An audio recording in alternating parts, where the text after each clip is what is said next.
Welcome, Dr. James Beckett Sports Card Insights, here with Ken Capell, doing our Hockey Dueling Questions.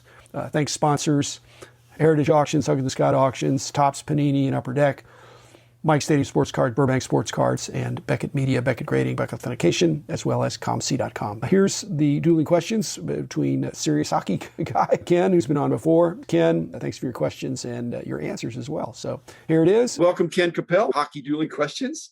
Hit me with your best shot. All right. I've always thought this. Beckett Hockey was the fourth one to go. You started with the baseball, then you went to football and basketball, and then hockey with the iconic Gretzky LA Kings photo on it. Peel back the curtain, like some of the discussions. Was it something that you knew you had to do? Was there a lot of call to do one? Obviously, baseball was a no-brainer. But what got the hockey rolling? Well, two things that are not widely known. One is that my parents had a partial season ticket to the LA Kings, along with my brother. And when I was in LA visiting them, I got to see Gretzky. Once he got, I guess you say traded, it was a deal to bring hockey to the United States. So Gretzky coming to LA was a big deal. That was a big part of it. And I witnessed that, and that was a lot of fun seeing him. So I'd go home, see my parents, and try to pick a time when they had some tickets. The second thing that's not widely known is that Lud Denny was down the street, and he was the king of Pro Set, the czar of Pro Set, the poobah of Pro Set, and was nothing if not a master 110% promoter. And he was promoting from the get-go that hockey is for real, which it already was. It already had its own following. But we had adopted the course of doing single sport magazines, which was not the conventional wisdom. But he was saying, hey, when are you going to do hockey? When are you going to do hockey? Frankly, I give him some credit because he got hockey distribution. In fact, I don't know that he was single-handedly responsible for the junk wax era, but within hockey, he put a living set out there in hockey. And for a few years, there were Pro Set hockey cards all over America, not just Canada. And so I give Led some credit for lobbying for it. And I was pretty immune to his lobbying efforts. On the other hand, the substance of it was there were hockey cards all over the place, partly thanks to him. There was Score as well and Topps, and then Upper Deck came along. Yeah. But Lud was right here in my backyard, in my side yard. He was down the street and was a tireless promoter and really wanted to build the hobby. So Beckett Hockey Monthly, thanks, Lud. And thanks to Al Muir and some of the other guys that we brought in that were really into hockey, because that's the other thing it required. Dave Slipka originally came in as a hockey analyst, Mike Hirsch, that I've already attributed, Tom Layberger, EJ Raddick. In fact, we had a stronger hockey team than anything else because it was not my strongest sport. So once we got going, it took off and it had really good success right from the beginning. And thanks to those guys. And thanks to people like you, the hockey passionate aficionados. Yeah, that's one thing. We're small, but we are passionate, our hockey base. Okay, so my question for you, just following up on that, because you looked at the history of the hobby, to what extent were hockey cards a willing participant or an innocent bystander in the junk wax era? And I think I've already tipped my hand a little bit, but go back to the late 80s, but especially early 90s. What was going on with hockey? Was trying to be like all the other sports, I think. It's not. Yeah. But what's your sense of that? Yeah, I think a lot of it was right around the time where Gretzky came to America. That was the big thing. I put that as the big shift because now suddenly you had the number one hockey player at the time, and I agree, the number one all-time player, suddenly now in a U.S. city that was not anything hockey-wise. LA, not even a hockey town in terms of cold weather. You think of Minnesota or those colder cities, and then to have people in shorts playing hockey on a beach. So I think really turned it on. And then it was right in that time with Pro Set. Pro Set laid it out, to your point, the master promoter there, getting it out there. And Pro Set at the time, when I first started collecting them, I was like, wow, these were different. They just looked different. And the chase element with all the errors, that was something that also got that out there. And then they had that elusive Stanley Cup, which was which to this day, I'm still looking for one, still trying to buy. So I think it was the perfect storm in that everything rolled in at one time, and then Gretzky setting that off was like the thing. They got swept up in it, you're saying? So if Gretzky stays in Edmonton, then is not emergent in the U.S. as much, and maybe production doesn't shoot through the roof, and maybe Lud's not as interested in a license. So I would think so, Very yeah. good. Just look at that Topps card of Gretzky with the LA Kings jersey. To this day, people want that card. Absolutely. Okay, your turn for me. Vintage cards, pre-Upper Deck days, pre-Junk Wax era, let's say. You either had OPC or you had Topps. And Gretzky is an example where you've got 2 rookie cards of Gretzky. Now, when you look at today, and I looked at McDavid, Crosby, Ovechkin, and McKinnon. Between Crosby, Ovechkin, McKinnon, and McDavid, you've got anywhere from 18 to 27 different rookie cards.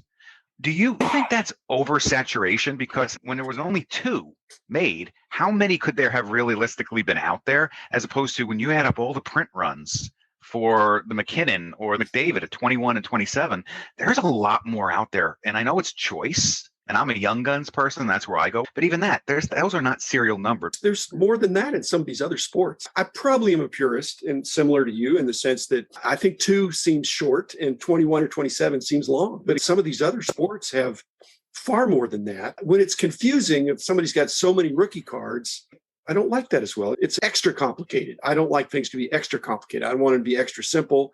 And the Gretzky example, there are 2 cards that are from actually close at hand. You can detect which one is which, even from the front, I think, just on the kind of the matte finish. But they're very similar. They look at different cardstock and different cutting. But these other many brands, and even with one licensee, if it's just Upper Deck, they're still cranking out a whole bunch of different sub brands. I'm in agreement with you. I'd like to see some consolidation, but I don't know it's going to happen because that's what drives the products in many cases. And they've got to make their guarantee. I don't think we're getting a vote on that. And this year's collector is trying to get the latest guy. And if there are more choices, there are more choices. I just think there's a book paradox of choice. When there's too many choices, consumers throw up their hands.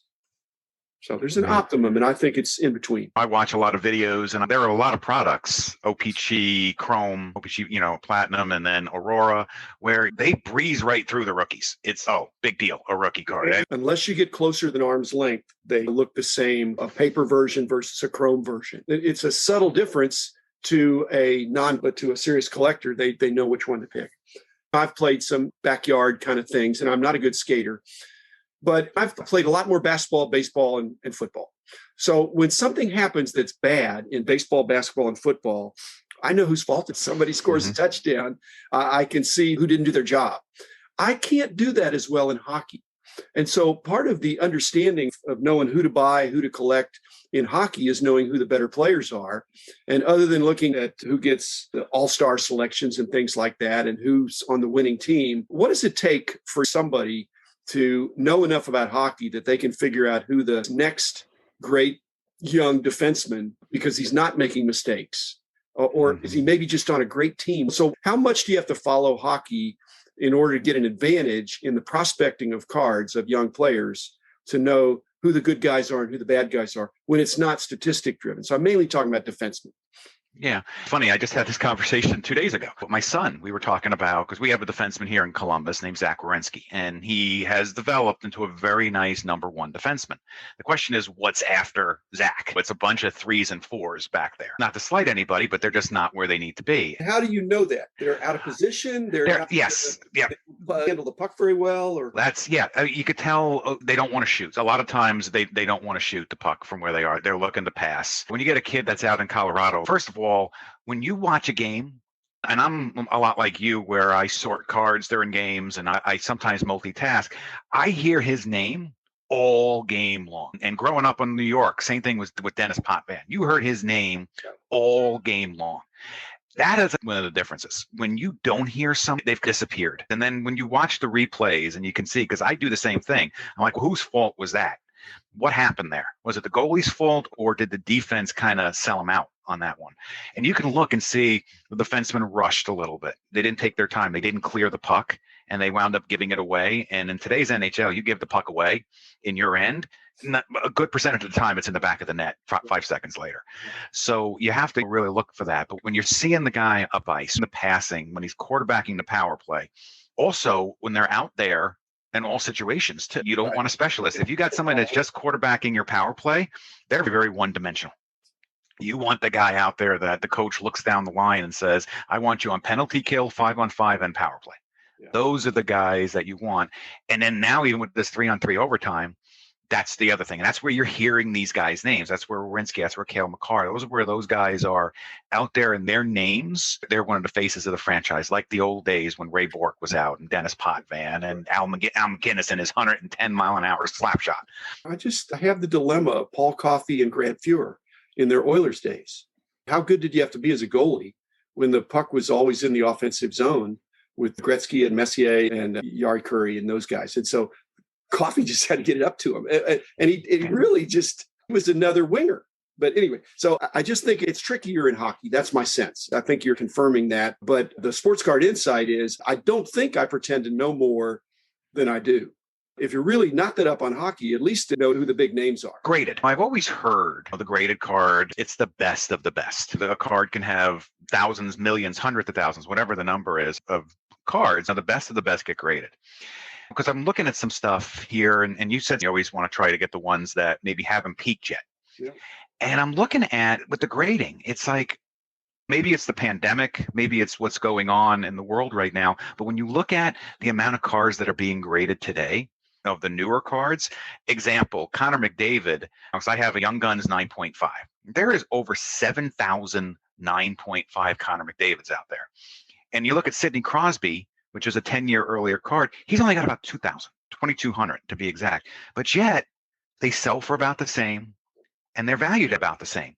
Is that just a statistical anomaly, or is that something with the way things are now, that's the way it's going? The operative word is now, and it's not necessarily the way it's going. It's the way it is right now. But the analytics, and card ladder guys I know do this, is that if a Crosby 9.5 doubles in price for one of his cards, the 9 version of that is probably shortly thereafter going to move up a little bit too. And so they play those ratio games. But what you're talking about is the way it is now, and this has happened forever in the hobby, is that the rules of economics can be bent, maybe even broken for a while, but eventually a supply and demand, if there's 4 times as much supply, for the price to be the same, you have to have 4 times the amount of demand. And if you fast forward 10 years, will that be the case? Although I don't know that Connor McDavid will be finished with his career, but 15 years, let's say. And we're looking back in a retrospective, and they both are. Actually, that's my next question for you about the Mount Rushmore of hockey. And I think both those guys are not in the top 4, but they're very close. And McDavid, if he keeps going. So, yeah, that's the way it is. And your analytics point out there's an opportunity for an adjustment there. Because if it looks out of whack to you right now, but you're looking at it in a way that others aren't looking at it yet, but eventually, I think with what GemRate is doing, there's going to be more and more publishing of these relative pop report numbers that are going to point out these anomalies. And they never seem to say that card must be overvalued. They always say the other one must be undervalued. So I think analytics win in the end, but they don't always win today. So keep going on the analytics, but it's like shorting a stock. It's going to go down when you're shorting a stock. It has to go down during the strike period or whatever. And those adjustments don't always happen immediately. So. Yeah. It got me thinking when a very good friend of mine, we were talking about SP Authentic and Upper Deck Young Guns. And he is an SP Authentic, I'm an Upper Deck Young Gun. And take Crosby, Ovechkin, and McDavid out of the conversation. But everybody else, their Young Guns are close to or more than the SP Authentic. And those are numbered to 999, and Young Guns aren't. And I know it's what people like. But at the same point, he was like, boy, I think I've been collecting the wrong set all these years. I should have done what you did. We'll go to the Young Guns. But if it depends on how many people think that. And right now it's a certain way, but there's no assurance that a year from now, 5 years from now, it couldn't flip. The man in the house of cards. The man in the house of cards. The man in the house of cards is doing